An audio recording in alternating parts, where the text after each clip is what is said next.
Assalamualaikum warahmatullahi wabarakatuh. Selamat pagi pemirsa. Alhamdulillah ya kita bisa jumpa lagi dalam nikmat sehat, nikmat panjang umur, kemudian juga nikmat iman Islam. Dan saya Mediana Hutomo yang akan menemani Anda dalam acara Curhat Bareng Ustadz. Ya siapa tahu Anda sudah menyimpan unek-unek dari semalam ya, silahkan Anda curahkan di pagi hari ini. Permasalahan Anda apa saja curahkan karena kami insya Allah akan membantu problema Anda. Dan tentu saja bukan saya yang akan memecahkan ya, tapi sudah ada Pak Ustadz Taufikur Rahman. Assalamualaikum warahmatullahi wabarakatuh. Waalaikumsalam warahmatullahi wabarakatuh. Siapan pantunnya apa nih Pak? Bahasa hati saya, buka puasa minumnya air hangat. Mudah-mudahan para pemirsa tetap semangat. Insya Allah. Insya Allah semangat ya. Amin, pagi insya Allah. hari ini. Dan Anda ingin curhat bareng kami di sini, bareng Ustadz, silahkan di 021-851-2515 ya, 851-2515, atau Anda juga bisa kirimkan SMS ke 9123 dengan format Antv spasi curhat spasi. Nah, keluarkan ya unek-unek Anda di situ ya. Sebetulnya sudah ada yang masuk ini ya. Mari gitu, saya akan Mbak Wendy, bacakan dulu SMS yang sudah masuk. Silakan, Yaitu Mbak. apakah termasuk zina hati nih Ustadz kalau kita memikirkan lelaki lain selain suami kita? Iya. Iya, merujuk kepada firman Allah dalam surah Al-Isra ayat ke-32 di mana Allah menyebutkan ketika larangan zina, wala taqrabuz zina innahu kana fahisatan wa sa'a sabila. Di situ ada larangan dan janganlah kamu sekalian mendekati perbuatan zina. Jadi ketika larangan mendekati saja sudah tidak boleh, apalagi melakukan. Ada peribahasa begini kan Mbak, dari mana datangnya lintah, dari sawah turun ke kali. Dari mana datangnya cinta, dari mata turun ke hati. Oh, gitu. Jadi alangkah baiknya, makanya Ali bin Abi Thalib lewat bahasanya menyebutkan, semyal galbu litaqallibihi. Dinamakan kolbun itu hati karena banyak berubah-ubah. Nah memang awalnya dari hati, maka seandainya dituruti, khawatir jadi perbuatan zina yang larangannya jelas-jelas dalam surah Al-Isra 33 tadi. Nah makanya Nabi dari sejak 14 abad tahun yang lalu telah memberikan jawaban.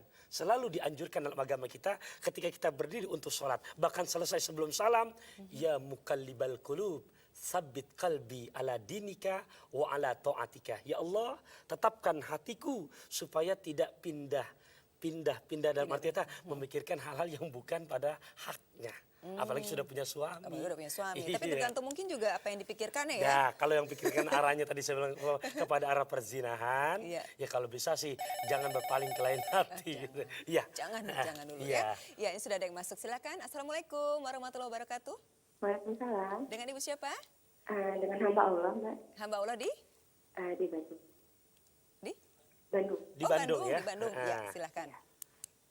Assalamualaikum Ustaz. Waalaikumsalam warahmatullahi wabarakatuh. Ibu hamba Allah silakan. Iya Ustaz, saya mau nanya kalau misalnya kita dalam proses ta'aruf. Iya, Saya ta'aruf. saat ini sedang proses ta'aruf. Dan ada kejadian di masa lalu yang kejadian buruk ya Ustaz ya. Iya. Ya, apakah sampai sejauh mana kita harus menceritakan kejadian itu atau sejauh mana sih apa aja harus diceritakan dalam proses ta'aruf itu? Oke. Iya. Masih PDKT ini ya. Jelas, memang kalau kita merujuk kepada salah satu hadis Nabi, qulil haq walau kana murran. Katakan oleh kamu yang benar itu walaupun pahit kenyataannya. Tapi cerita yang pernah dialami oleh sahabat, mudah-mudahan menjadi jawaban hamba Allah di Bandung ini. Ketika Umar bin Khattab ditanya, ada seorang laki-laki yang akan menikah. Ternyata laki-laki ini terus terang bukan berbicara jelek, mempunyai masa lalu yang kelam. Dan di sini insya Allah alhamdulillah Allah izinkan mendapatkan jodoh orang yang baik. Ketika dia curhat kepada Umar, ya Amirul Mukminin bagaimana? Apakah saya harus ceritakan? Sementara kalau saya ceritakan demikian, gitu, ini bisa menghilangkan kemaslahatan. Nah makanya Umar bin Khattab bukan berarti melarang untuk tidak menceritakan. Baiknya seandainya hilangnya daripada kemaslahatan, Anda jangan menceritakan. Tapi tolong kata Umar bin Khattab, niatkan dalam hati Anda jangan pernah lagi untuk melakukan hal-hal yang demikian. Itu. Jadi kalau memang nggak terlalu banyak manfaatnya nggak usah ya, nggak usah diceritakan. Iya, apalagi akan hilangnya kemaslahatan kalau bisa jangan dilakukan. Oke. Gitu. Iya. Ya, ini sudah ada lagi yang masuk. Assalamualaikum. Waalaikumsalam. Ya, dengan siapa di mana? Waalaikumsalam. Iya, Mbak. Ya, silakan. Silakan Mbak. Dengan Ibu Rere. Oh, Ibu Dengan Rere. Ibu Rere Nah, di Iya, Ibu Rere, silakan Ibu Rere. iya, iya. Aku pengen nanya ini sama Pak Ustadz. silakan Ibu Rere. Ya. Eh, aku kan istri kedua. Ya. Aku istri kedua dari suami aku. Mm-mm. Terus istri pertamanya itu istilahnya kayak main pelet gitu. Mm. Supaya apa sih, supaya suami aku tuh nggak pulang sama aku, terus nggak terlalu Cinta. suka, terus kayaknya gimana gitu. Terus yang aku pengen tanyain, aku harus seperti apa, aku harus berbuat apa? Selama ini aku udah terlalu sabar ngadepin semuanya gitu. Baik, sudah berapa lama menikah, Bu Rere? Kurang lebih 2 tahun. 2 tahun. Iya, Baik. baru 2 tahun. Ya, baik, langsung. Iya, baik Ibu Rere, ya. Jadi memang bicara pelet ya. Ini yang pertama, tanamkan di dalam hati Mbak Rere merujuk kepada firman Allah surat An-Nisa ayat ke-48. Di mana Allah menyebutkan, "Innallaha la yaghfiru ayyusyraka bihi wa yaghfiru maduna dzalika liman yasha." Ya, jelas-jelas tolong ya tanamkan di dalam hati Anda, jangan terobsesi percaya dengan yang demikian. Ingat, wallah ma'ana, Allah selalu bersama kita. Nah, makanya jawabannya, cobalah Mbak Rere, itu ada dalam surah Al-Isra ayat 79, di mana Allah menyuruh, wa minal laili fatahajjat bihi nafilatan lak asa ayyab'asaka rabbuka maqaman mahmuda. Daripada sepertiga malam itu ada waktu yang sangat mustajab. Dan ketika Mbak Rere menghidupkan malam itu untuk ibadah, itu hal-hal yang demikian, asal kita yakin minta kepada Allah, nggak akan kena terhadap. Nggak mempan lah ya Iya, kepada nggak kita mempan ya. gitu. Namanya apa namanya, mudah-mudahan jelas berdoa, cuman tolong dimanfaatkan waktu yang mustajab itu. Ya mudah-mudahan apa namanya yang demikian nggak termasuk kena kepada Mbak Rere itu. Ya. Iya, iya. Ya, karena kita sebentar lagi juga sudah menjelang azan subuh, nanti akan kami lanjutkan lagi setelah azan subuh. Tapi jangan lupa ketika sekarang Anda sedang gundah gulana, siapkan dulu pertanyaan Anda, kirimkan SMS kepada kami 9123, SMS 9123, formatnya adalah Antv, spasi, curhat, spasi, kemudian isi pertanyaan Anda. Atau silahkan di 021 851 2515. Kami akan kembali setelah azan subuh berikut ini.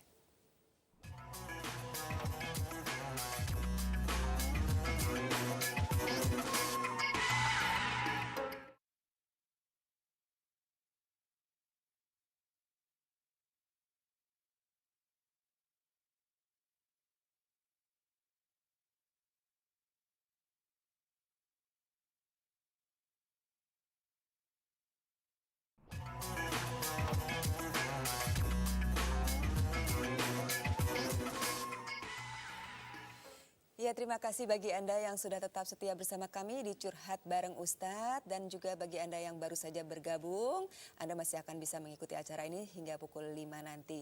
Silakan Anda ingin curhat-curhat, keluarkan unek-unek Anda di 021 851 2515. Saya tunggu sekarang ya.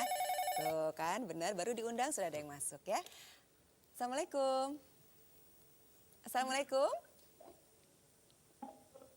Halo, halo, halo. Assalamualaikum. Salam. Ya. Wabarakatuh. Waalaikumsalam warahmatullahi wabarakatuh. Ya, dengan Halo. siapa? Ya, dengan siapa Halo. ini, Pak? Bisa dengar suara saya, Pak? Halo, Pak. Pak? Halo, assalamualaikum. Waalaikumsalam warahmatullahi wabarakatuh. Iya, Bapak. Dengan Pak siapa, di mana, Pak? Ini dengan Pak Sumarlan, Bu, Pak Sumarlan di Papua, Bu. Di Papua. Ya, silakan. Iya, Pak Sumarlan dipersilahkan. Halo. Begini, Pak Iya. Ustadz, pertanyaan saya begini, Pak. Iya, gimana? Saya ini kan tinggal di Papua. Gimana, Pak? Baru, Pak, saya orang tua kan sebagai punya bapak, pertama nikah dengan istri pertama, Pak. Saya istri yang kedua, anak istri kedua. Iya, iya. Ya. Kemudian Bapak gimana? Ada Baru jeda. begini, Pak. Ini masalah waris, Pak. Ya. Gimana masalah? Iya, iya. Begini, Pak, karena bapak saya ini sudah meninggal, Iya. baru dulu pernah tinggal sama keluarga, begitu, Pak. Pertanyaannya gimana Pak Sumarlan? Bisa dipersingkat, Pak? Baru begini, pertanyaan saya begini Pak. Hah? Ada jeda soalnya, Pak. Iya. Papua. Saya akan mau menanyakan wasiat ini Pak, wasiat. Ya. Iya. Wasiat, ya. Mengenai wasiat, mengapa, Pak? Masalah warisan kan, masalah waris ini. Iya, iya. Iya, Nah, iya, saya iya. bisa Pak tangkap udah. Pertanyaannya langsung aja, Pak. Jadi yang Bapak Bisa tekankan dipercepat. masalah wasiatnya ini. Pertanyaan saya begini Pak, wasiat ini kan belum saya serahkan sama anak yang pertama, saya anak yang kedua Pak. Jadi saya kan bingung karena saya posisi di Papua, orang tua di Jawa. Jadi saya ini apa perlu saya langsung saya serahkan begitu? Apa kan kita belum menyerahkan ini Pak? Apa kita susah nanti kalau saya nggak tetap menyerahkan begitu? Oh, belum disampaikan kepada anak pertama karena tinggalnya jauh ya, Bapak ya. Yang satu di Jawa, satu di Papua. Gimana nih, Pak? Baik Bapak Sumarlan di Papua. Ya bicara wasiat berarti di sini Anda wajib melaksanakan wasiat daripada sepeninggalnya orang tua Anda yang telah almarhum. Nah, di sini bicara warisan, jadi jelas ya, ketika wasiat itu hukumnya wajib dijalankan. Itu kepada apalagi Anda anak kedua ya dari istri pertama, sementara ayahanda Anda berwasiat kepada anak yang pertama gitu. Nah ini tinggal diatur saja ya bagaimana caranya atau waktunya. Yang jelas hukum wasiat itu harus disampaikan. Nah kenapa? Nah nanti ketika harta warisan itu ya ini semua merujuk kepada surat An-Nisa ayat ke-7, lirijali nasibum mimma tarakal walidan walin nisa'i nasibum mimma tarakal walidan mimma qalla minhu au kasura nasibam mafrudo. Karena ketika harta warisan yang ditinggalkan oleh orang tua Anda itu di situ maka ahli warisnya yang disebut nanti Anda bisa lihat pertama dalam surah An-Nisa ayat ke-7, adapun cara pembagiannya merujuk kepada surah An-Nisa ayat ke-11 dan 12. Di situ ada bagian-bagian yang mesti diberikan kepada hak-hak ahli warisnya itu. Tapi kembali kepada pertanyaan Anda, ini mengenai wasiat itu bagaimana caranya Anda harus sampaikan kepada yang bersangkutan. Siapa? Kakak Anda yang pertama itu. Oke, Ya, jadi harus mungkin- segera ya Pak ya. Iya, Ya. Ada lagi penelpon berikutnya 021-851-2515 atau Anda juga bisa kirimkan SMS ke 9123 dengan format Antv spasi curhat spasi pertanyaan Anda. Ya sambil menunggu tadi kembali lagi ke Betul. pembahasan Ya. SMS yang masuk pertama mengenai zina hati nih.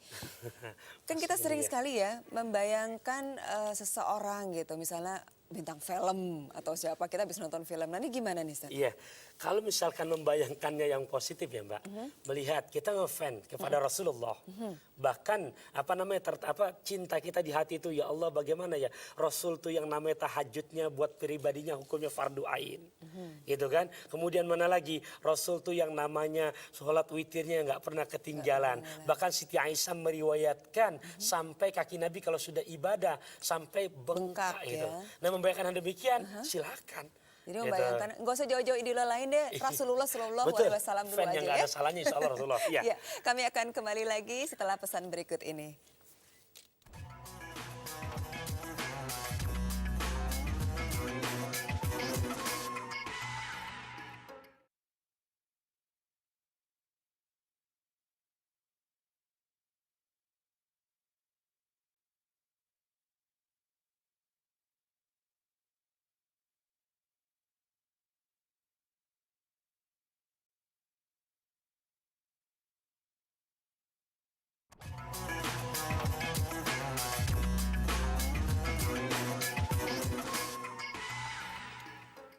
Kita lanjutkan lagi curhat bareng Ustadz bersama Ustadz Taufikur Rahman dan bersama saya Mediana Hutomo. Tadi kembali lagi ke masalah warisan ya. Iya, Orang banyak sekali loh nih Ustadz yang tidak menyegerakan wasiat nih. Kenapa ya? Iya. Ya memang terus terang ini makanya mudah-mudahan ketika kita merujuk kepada Al-Quran itu yang namanya warisan ini ketika kita satu wasiat ya tadi itu harus dijalankan biar bagaimana gitu. Nah ketika dijalankan kita khawatir ini begitu orang tua meninggal dunia mereka semana-mana. Makanya sampai-sampai Nabi itu memesankan lewat sebuah hadisnya, mal mayyitu fi qabrihi illa kal gharikil mugawwis. Tidaklah setiap jenazah yang ada di dalam kuburnya itu mereka seperti orang timbul tenggelam di tengah lautan. Yantadhiru, mereka mengharapkan permohonan doa talhaquh yang diberikan langsung min ibnihi dari anaknya, au akhihi atau saudaranya, au sadiqin lahu atau dari teman-temannya. Faidalahikothu, ketika mereka mendapatkan kiriman doa dari anaknya, saudara, teman-temannya, ya Allah, bahasa Nabi memberikan umpama bahagiaan mendapatkan itu ketimbang diberikan dunia beserta isi-isinya. Padahal dia masih menunggu doa dari kita ya. Gitu. Kita terima dulu ya, Ustaz ya. Silakan. Assalamualaikum warahmatullahi wabarakatuh. Waalaikumsalam warahmatullahi wabarakatuh. Dengan Ibu siapa di mana? Dengan Anissa di BSD. Ya, silakan Bu Anissa. Gini Ustadz, Yes. saya punya sahabat, dia tuh perempuan dan dia tuh udah berkali-kali dilamar sama laki-laki. Iya. Nah itu tapi ibunya tuh selalu berdalih wetonnya tuh nggak matching lah, atau jadi hitung-hitungan Jawanya tuh Allah. nggak cocok, jadi bakalan cerai, bakalan susah, bakalan apa. Nah sementara dari syariat Islam itu si pihak laki-laki yang selama ini melamar teman saya itu nggak pernah ada kecacatan, misalnya dia berjudi, dia main perempuan, dia kasar, dia apa tuh nggak pernah ada, ya pokoknya nggak cacat gitu ya. Nah sampai akhirnya si bapaknya ini meninggal, dia nggak ada kesempatan untuk menikah. Nah akhirnya jadi dia tuh berpikir ini gimana sih hukumnya gitu, sementara si ibu ini haji gitu, tapi kok masih hitung-hitungan, masih suka ke orang pintar gitu hanya untuk ngitung utang segala macam. Nah dia tuh bingung ini hukumnya gimana, sementara dia pernah baca bahwa orang tua tuh juga punya apa ya, punya berhak gitu loh kepada anak kalau melarang anaknya menikah tanpa ada dasar syariat Islam. Nah itu gimana tuh Pak gitu, apa dia kalau seandainya dia kawin lari apa segala macam itu diperbolehkan nggak sih dengan kondisi ibunya? Terima kasih Bu itu? Anissa. Baik, merujuk ya, langsung jadi penasaran dan jawabnya ini. Jadi penasaran sama jawabannya. Iya, kembali kepada konsep agama kita, al-ajalatu minas syaiton. Ada satu hadis menyebutkan tergesa-gesa termasuk daripada perbuatan setan. Tapi dalam agama justru dianjurkan untuk tergesa-gesa terhadap 4 hal. Yang pertama, sholat. Ketika terkumandang azan, buru-buru, segerain, jangan kentar-kentar. Gitu kan. Yang kedua, mana? Uang, kita berhutang, udah duitnya, buru-buru lunasin hutang kita. Yang ketiga, jenazah. Ketika dia sudah selesai, dimandikan, dikafankan, disolatkan, buru-buru segerakan kuburkan. Gitu. Nah yang keempat ini merujuk kepada pertanyaan ibu ini yang di BSD. Apa? Anak perempuan. Seandainya sudah ada yang pengen. Kemudian secara konsep agama, yang bahasa Nabi dilihat mana? Kegantengan, ketampanan, ini relatif ya. Bagaimana penilaian orangnya? Cukup. Gitu kan? Kemudian apa? Liha, secara kemandiriannya. Dia udah punya kemandirian, pantas sudah sebagai suami, udah punya usaha. Ada. Lina sabiha, lihat juga keluarganya pun juga termasuk keluarga yang baik-baik. Nah yang keempat nih menjadi kata kunci, bukan dari weton ya. Yang keempat nih, saya ulang lagi nih. Ya, yang keempat apa? Lidiniha. Agamanya. Gitu. Nah ketika demikian kata Nabi segerakan. Jangan pakai entar-entar. Terus gimana nih hukumnya kalau ibunya masih suka ke orang pinter, weton-wetonan begitu? Jelas Mbak ya, tadi merujuk kepada surah An-Nisa ayat ke-48, kepada siapapun kita percaya selain Allah jatuh kepada kemusyrikan. Gitu. Kenapa? Karena ketika demikian kita menomor duakan Tuhan, di situ kita sudah musyrik. Caranya gimana? Caranya? Caranya buat Mbak Anissa di BSD, coba bisa dilihat untuk menyamakan persepsi kita dengan Allah, surat Al-Baqarah 216. Dengan cara sholat istikharah, agama mengajarkan. Ya. Kita terima lagi penelpon berikutnya, silahkan. Assalamualaikum warahmatullahi wabarakatuh. Halo, ya. Halo Bapak. Assalamualaikum. Waalaikumsalam warahmatullahi wabarakatuh, Bapak. Dengan Bapak siapa? Di mana? Dengan hamba Allah di Makassar. Di Makassar. Alhamdulillah. Dengan Silakan. hamba Allah di Makassar. Silakan, Pak Bapak. Anwar. Ya, saya mau tanyakan ini Pak Ustaz. Halo, Assalamualaikum. Waalaikumsalam warahmatullahi wabarakatuh. Iya, waalaikumsalam, Mbak. Silakan, Mbak. Ya, ini Pak Ustaz. Iya, gimana? Ya, yang saya mau tanyakan Pak Ustaz begini. Apakah dosa jika seorang anak menikah menuruti kemauan orang tuanya untuk menikah tanpa merasa terbebani dengan pernikahan itu? Nah, yang kedua, apakah dosa jika suatu hari nanti itu berbuntut cerai karena ketidaksenangannya menjalani hubungan itu? Ya. Jadi dia nurutin perintah dari orang tuanya, kemudian di tengah jalan ternyata ingin bercerai. Ya, Iya, belas. Ya. terima kasih Pak Dua hamba Allah. pertanyaan. Ya. Ya. Pertama, ketika seorang anak perempuan, ya, maka bahasa hadis Nabi, la nikaha illa biizni waliha. Enggak ada yang namanya pernikahan tanpa restu izin walinya. Di dalam kitab Al-Imam Taqiyuddin, kitab Kifayatul Akhyar, di mana di situ buat orang tua terhadap anak perawan, ya, itu yang disebut wali mujbir. Wali mujbir ini wali yang berhak memaksa. Gitu. Jadi ketika menikah seorang anak perempuan dengan izin restu orang tuanya, walaupun dia nggak setuju dengan calon pilihannya, itu sah nikahnya. Gitu. Merujuk kepada konsep agama itu.